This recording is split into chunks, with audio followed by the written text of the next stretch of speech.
Teman-teman ngopi bareng, jumpa lagi dalam acara Ngobrol Pikiran bareng Desa Alifa. Hari ini saya berada di, kalau di publik lebih dikenal kuburan Belanda, tapi nama sesungguhnya Erevel, Pak. Betul.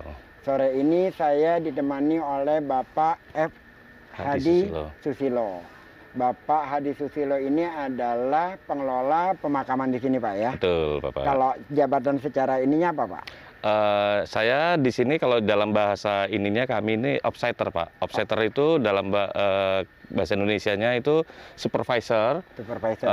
Atau karena di sini berdiri sendiri, ya orang banyak mengatakan saya ini kepala pengelola di sini gitu, Pak. Teman-teman ngopi bareng, ada satu hal yang mungkin belum banyak orang tahu, bahwa pemakaman ini dengan latar belakang sejarah, dengan banyak cerita, dengan pengelolaan yang rapi dan bersih, tempat ini bukanlah tempat yang tertutup. Tempat ini bisa menjadi destinasi sejarah. Jadi siapapun pengunjung Ancol, selama dia datang tidak membawa tikar, tidak membawa alat memasak, tidak membawa apa, tetapi semata-mata ingin mengetahui latar belakang dari pemakaman ini, bisa datang dan tempatnya terbuka. Jadi siapapun bisa hadir di sini untuk melihat-lihat, untuk bertanya, untuk mempelajari sejarah dari yang selama ini kita kenal sebagai kuburan Belanda, atau pemakaman, atau yang nama sebenarnya adalah Erevel. Iya, betul. Erevel itu adalah makam kehormatan, Pak, ya? Betul, Bapak. Nah, saya ingin banyak bertanya dengan Pak Hadi. Ya, silakan, Pak. Apa latar belakang dari tempat pemakaman ini di Ancol, Pak Hadi? Jadi begini, Pak, latar belakang dari pembangunan Erevel di Ancol ini merupakan tempat bersejarah. Semua yang menjadi korban di sini yang dimakamkan di Erevel Ancol merupakan korban Perang Dunia Kedua. Korban Perang Dunia Kedua. Betul. Khusus di Ancol, semuanya merupakan korban dari kekejaman tentara Jepang. Korban kekejaman dari tentara Jepang. Iya, betul, Bapak. Saat ini kami merawat kurang lebih di belakang sana itu ada 2.000-an kerangka jenazah dengan tanda makam 1.436. 2.000-an jenazah, tanda makamnya 1.436.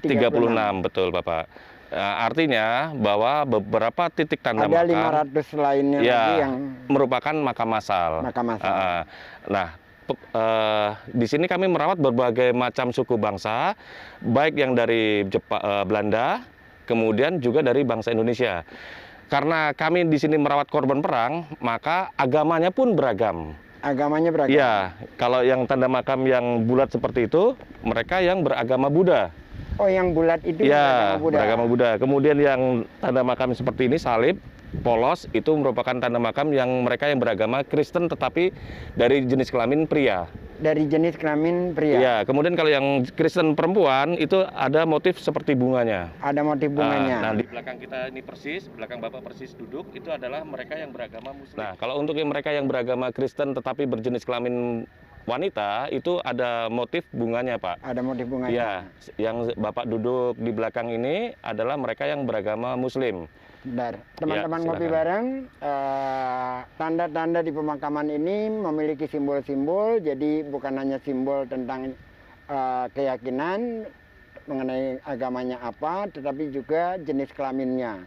Jadi kalau yang jenis perempuan itu ada simbol-simbol seperti bermotif bunga, kalau yang untuk laki-laki seperti polos aja. Iya, seperti itu. Dan di sini pemakaman ini tidak hanya masyarakat atau yang dari Belanda, tetapi juga banyak dari suku bangsa Indonesia, iya, betul, Pak. Dengan bermacam-macam agama yang betul, di sini. Bapak. Iya. Dan pemakaman ini adalah korban perang di zaman penjajahan Jepang, ya. Berarti betul, tahun Bapak. 1942 sampai 45. 42 sampai 45 ya. Iya, betul, Bapak. Nah, terus Pak Hadi, jadi selama korban kejahatan itu kenapa mereka di sini ditempatkannya?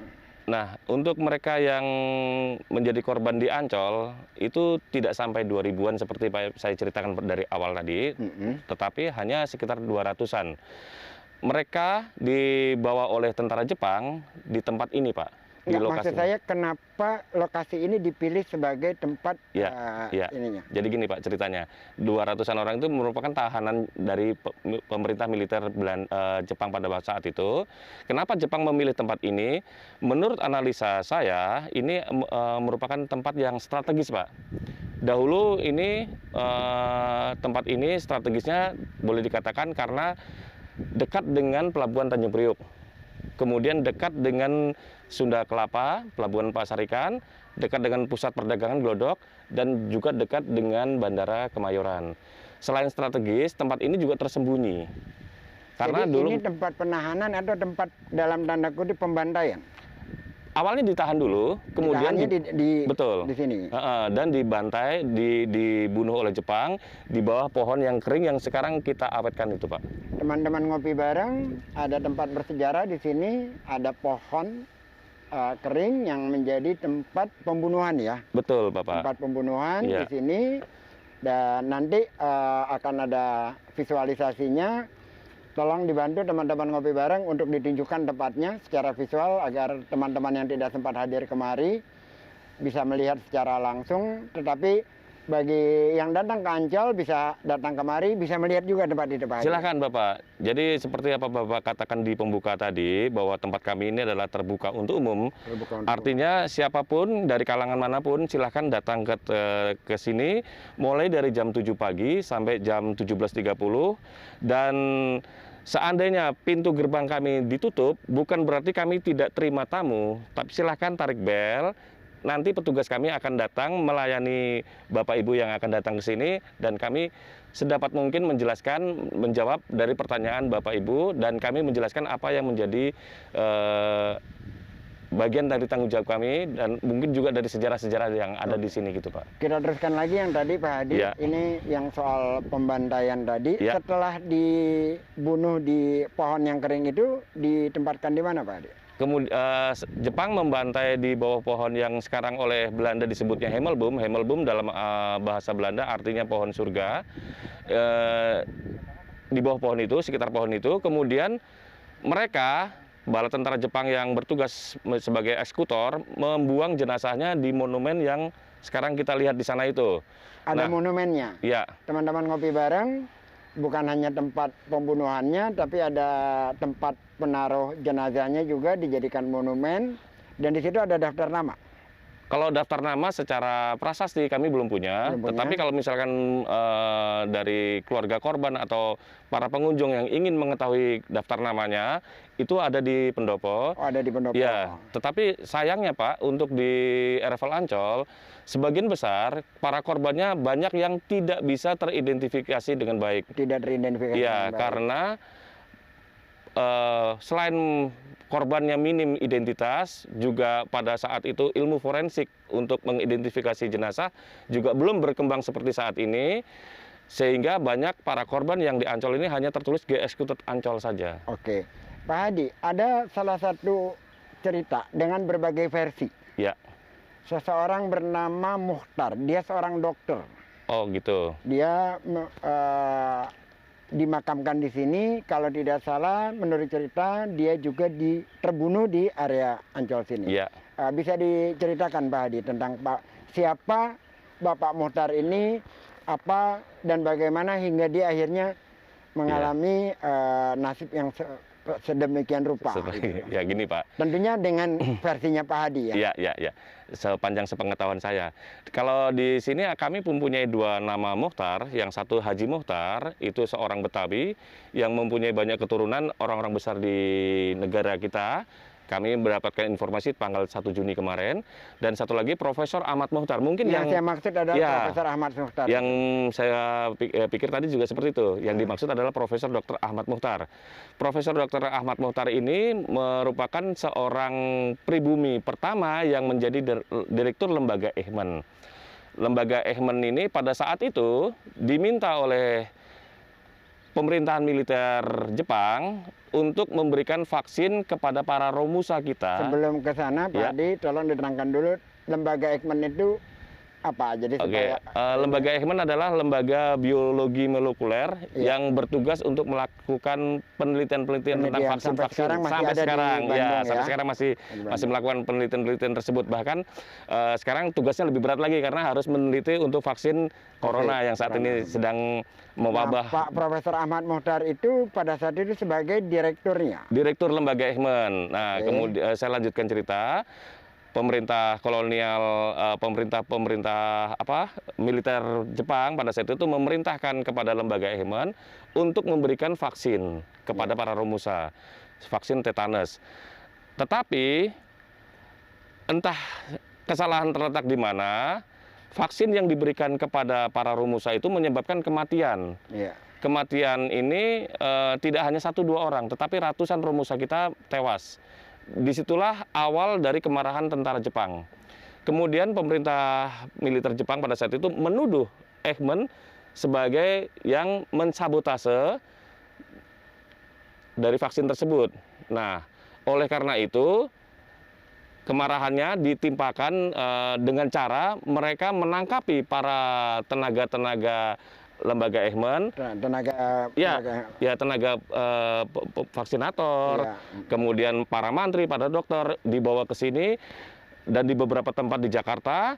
Kemudian mereka mengalami penyiksaan yang luar biasa. Bahkan dari mereka yang ditangkap oleh Jepang itu banyak yang mengalami kematian, Pak, karena penyiksaan. Banyak Salah yang satunya mengalami kematian karena penyiksaan. Penyiksaan. Nah, kemudian Profesor Muhtar menyerahkan diri kepada tentara Jepang untuk membebaskan para teman-temannya supaya mereka bisa bebas, kemudian mengakui bahwa ini memang kesengajaan saya, gitu menurut Muhtar seperti itu.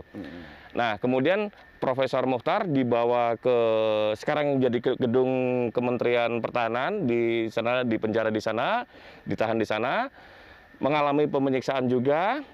Kemudian menurut buku yang saya baca, itu Profesor Muhtar dibawa ke sini, kemudian pada tanggal 3 Juli 1945, Jepang memenggal kepala Profesor Muhtar. Masih kurang tindakannya, masih digiling dengan mesin uap. Masih digiling, jadi sudah dipenggal, kemudian digiling dengan mesin uap. Sehingga jenazahnya hancur. Kemudian keponakan Profesor Muhtar mencari keberadaan Profesor Muhtar. Mereka datang ke gedung yang sekarang menjadi Kementerian Pertahanan tadi. Di situ para pejabat militer hanya menyerahkan baju yang sudah terkoyak, yang sudah dipenuhi darah, yang sudah mengering, diberikan kepada keponakannya. Mereka tidak mengatakan Profesor Muhtar sudah meninggal, sudah tewas. Tetapi dari situ sudah mengindikasikan bahwa Profesor Muhtar sudah tewas. Bertahun-tahun lembaga Eijkman mencari keberadaan makam tersebut. Mereka melakukan penelitian sampai ke negeri Belanda dan diketemukanlah arsip bahwa Profesor Muhtar makamnya ada di sini tahun 2010. Baru diketahui di tahun 2010. Iya. Teman-teman ngopi bareng, menarik sekali. Direktur lembaga Eijkman di Bandung yang meneliti tentang persoalan-persoalan biologis yang akhirnya menjadi korban dari perang ya, dari korban perang, dan diketahui keberadaan jenazahnya berada di RFL Ancol.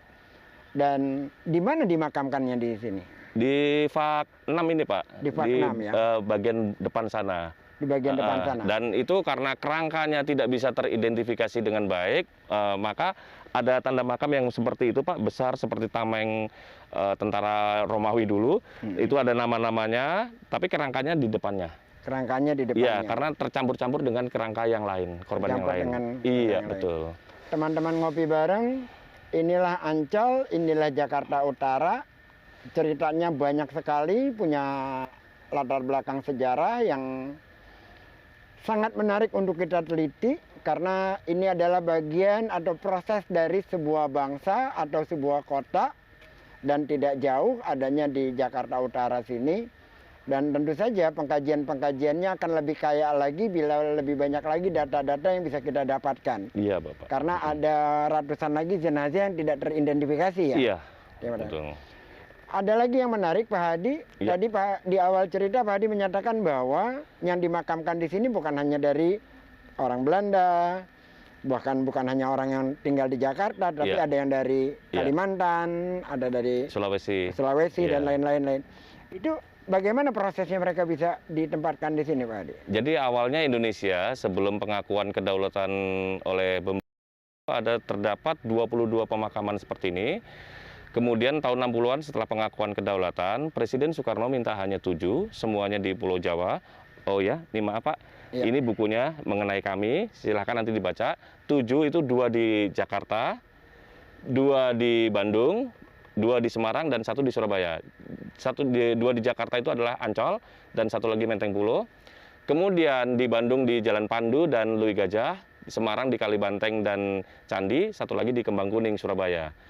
Nah, karena proses pemindahan tadi, penutupan tadi, maka kerangka-kerangka para korban yang RFL-nya ditutup, dipindah-pindahkan. Salah satunya ke Ancol. Salah satunya ke Betul, Ancol. makanya Ancol banyak terima pindahan dari Pulau Kalimantan, Sulawesi, Sumatera, dan beberapa kota di Pulau Jawa. Itu semuanya korban Perang Dunia Kedua. Perang Khusus Dunia di Kedua. Ancol hanya korban dengan tentara Jepang. Khusus di Ancol Iya. hanya korban tentara Iya, Jepang. iya gitu. Nah, Jadi Ancol ini dengan yang di Menteng Pulo punya keterkaitan ya. ya mereka dengan ini satu yayasan dengan kami. Satu yayasan. Iya. Jadi setiap pengunjung yang datang ke sini selain free, kami memberikan buku ini sebagai kenang-kenangan, sebagai panduan. Silahkan Bapak Ibu, teman-teman, rekan-rekan muda, adik-adik, kalau mau berkunjung ke sini silahkan, nanti kami akan berikan buku sebagai kenang-kenangan dari kami, dan ini free, tidak dipungut biaya sama sekali. Teman-teman ngopi bareng, ini adalah buku panduan namanya Makam Kehormatan Belanda di Asia Tenggara. Jadi ini menjadi semacam tour guide lah ya, Ya. untuk kita memahami wilayah ini dengan latar belakang sejarahnya. Iya. Ini cerita semakin menarik Pak Hadi ya, karena Iya. kan sejarah punya banyak kontroversi ya. Dan lagi tentang 2 negara penjajah Belanda dan dan Jepang. Indonesia. Juga dengan keterlibatannya di Indonesia. Indonesia. Tempatnya di Ancol. Saya bisa membayangkan tahun 1945 tempat ini gelap gulita, rawa-rawa dan jangankan tahun 45 bahkan tahun 70-an aja Iya. daerah kemari itu Ancol masih luar biasa gelapnya untuk sampai sini, Iya, betul. nggak senyaman seperti sekarang gitu.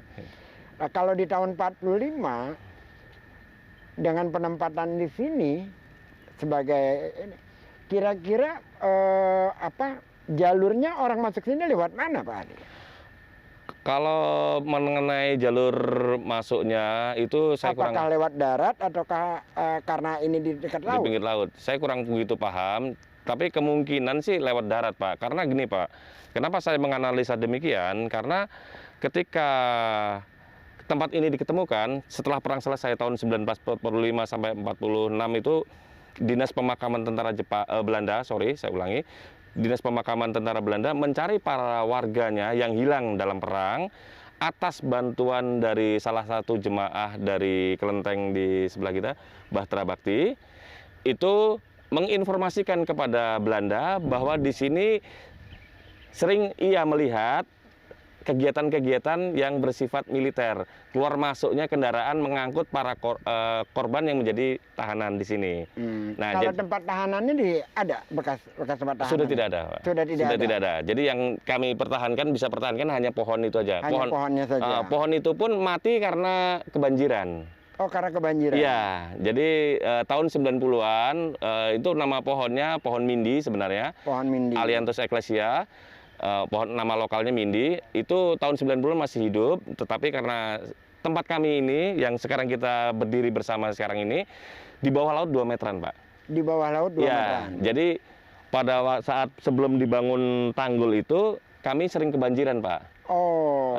Bahkan dari foto-foto di depan sana bisa kita lihat dokumentasi bagaimana saat kami mengalami kebanjiran. Sehingga dari peristiwa kebanjiran itu mengakibatkan banyak pohon-pohon yang mati. Gitu Pak. Iya, iya. Itu pada saat kebanjiran itu pemakaman ini sudah Sudah ada ya. jadi Tapi tidak merusak daripada yang sudah diidentifikasi, tidak ya? ya, jadi gini Pak ceritanya. Jadi kalau misalkan terjadi peristiwa banjir, teman-teman yang bekerja di sini, mereka tidak bisa melakukan aktivitas pekerjaan seperti yang sekarang kita lihat, mungkin merawat taman dan sebagainya. Mereka hanya berdiri di atas rumah dinas itu, sambil mengawasi tanda makam mana yang lepas atau Yang lepas. terangkat ya, Yang terangkat. terangkat. Kemudian mereka berlari-lari menancapkan lagi. Artinya bahwa walaupun sudah kebanjiran tetap terjaga. Iya, identifikasinya. jadi itu untuk menjaga keaslian dari tanda makam itu lokasinya di mana supaya tidak tertukar-tukar, gitu Pak. Pak Hadi, Siap. ini makam kehormatan utamanya adalah masyarakat atau warga Belanda. Ya. Apa hubungan tempat ini dengan pemerintahan Belanda? Apakah ini seperti kedutaan yang menjadi wilayah Kedutaan. otoritas kedutaan atau bagaimana secara hukum teritorialnya? Secara hukum teritorialnya kalau tanahnya masih milik pemerintah Republik Indonesia, tetapi penggunaannya sudah dilimpahkan ke pemerintah Belanda. Oh, jadi ini sudah dilimpahkan ke pemerintah Belanda. Dan kami karena ada di Indonesia di bawah pembinaan kedutaan besar. Tetapi untuk pengelolaan secara manajemennya kami di bawah yayasan namanya Oorlog Graven Stichting. Oorlog Graven Stichting. Iya, Yayasan Makam Kehormatan Perang. Kalau di Belanda sana, Yayasan OGS, OGS itu berada langsung di bawah Raja. Langsung di bawah Raja. Di bawah Raja yang sekarang ini Raja Alexander. Raja Alexander. Iya. Teman-teman ngopi bareng, informasi ini luar biasa menarik. Bukan saja ini berada di bawah pemerintahan pengelolaannya oleh kedutaan yang ada di sini, tapi secara yayasannya pun berada di bawah langsung kerajaan ya. Kerajaan Belanda. Jadi statusnya bukan cukup, tapi sangat penting berarti sebagai bisa dikatakan sebagai situs purbakala dalam konteks makam kehormatan tentunya. Kalau alasan Belanda mengapa masih merawat pemakaman seperti ini, sementara ini kan jauh dari negara mereka, kenapa kerangka-kerangka mereka tidak dibawa ke Belanda? Jadi menurut filosofi dari kami, yayasan kami Oorlog Graven Stichting, bahwa sejarah masa lalu adalah pijakan bagi untuk melanjutkan masa depan. Demikian Pak. Ya. Pertanyaan terakhir Pak Hadi. Silakan Pak. Setiap tahun itu berapa banyak dari turis dari Belanda atau keluarga-keluarga dari Belanda yang datang kemari? Kalau artinya bahwa kalau maksudnya banyak tuh nggak harus rigid angkanya. Artinya gini, keterhubungan mereka dengan tempat ini gitu loh. Jadi kalau untuk acara resminya ada namanya Pilgrims, tapi untuk 2 tahun belakangan ini belum bisa dilaksanakan. Pilgrims itu adalah mereka yang mempunyai keterkaitan dengan para korban diundang datang ke sini. Diundang datang ke sini. Untuk acara Pilgrims dari seluruh dunia. Dan itu difasilitasi oleh OGS. Nah, itu biasanya di bulan Oktober atau September atau Oktober setiap tahunnya. Tahun. Kalau mengenai bicara angka, rata-rata itu untuk pengunjung baik dari Belandanya maupun dari beberapa negara serta dari wisatawan Indonesia, rata-rata per bulan kami menerima kunjungan 700 orang. Rata-rata per bulan 700 orang. Nah, sebelum pandemi dulu, untuk keluarga korban, saya biasanya menerima kunjungan dari keluarga korban, dari keluarga Belanda itu kurang lebih 3-4 keluarga. 3-4 keluarga. Gitu. Setiap tahun? Setiap minggu. Setiap minggu? Setiap minggunya. Intensitasnya tinggi sekali ya? Alhamdulillah Pak. Teman-teman ngopi bareng, artinya bahwa tempat ini masih punya konektivitas yang kuat sekali dengan keluarga korban maupun dari para peneliti sejarah mungkin. Ya, betul. Dengan masyarakat yang berada di Belanda untuk datang kemari, menyaksikan secara langsung tempat bersejarah korban perang. Ngopi bareng kita sudah sampai pada waktunya. Pak Hadi Susilo, F-nya itu apa Pak Hadi? Fransiskus Pak. Fransiskus. Ya. Bapak Fransiskus Hadi Susilo, terima kasih banyak atas bincang-bincang kita sore ini. di RFL Belanda yang tempatnya nyaman, Terima kasih. suasananya rapih, terkelola dengan artistik menurut saya. Walaupun ini pemakaman dengan latar belakang yang tanda kutip seram, tapi suasananya menjadi tidak menyeramkan karena sangat dikelola dengan baik dan artistiknya ini. Iya. Terima kasih banyak Pak Hadi, Terima dan kasih, selanjutnya kepada Aldi, silakan memberikan kenang-kenangan dari Merchandise Ancol. Terima kasih atas kunjungan saya terima atas nama dari RFL Ancol dan Yayasan Orlo Graven Stifting. Bapak Direktur juga menyampaikan salam kepada Bapak Ges beserta tim. Terima kasih atas kunjungannya, terima kasih atas kesempatan yang diberikan kepada kami untuk menjelaskan siapa kami. Semoga kedepannya dengan acara seperti ini kami lebih banyak dikenal orang dan lebih banyak orang datang berkunjung ke tempat ini. Apapun, siapapun mereka yang mempunyai latar belakang profesi ataupun pekerjaan, silahkan datang ke tempat kami, berkunjung untuk melihat dan belajar sejarah bersama kami mengenai keberadaan RFL Ancol. Terima kasih Bapak Ges. Terima kasih banyak Pak Hadi. Ya. Teman-teman ngopi bareng, sampai di sini acara kita. Acara ngopi bareng ini adalah kerjasama antara Ancol dengan Transjakarta dan Bank DKI. Salam, insya Allah kita ketemu lagi pada tema dan di lain kesempatan. Terima kasih. Ya.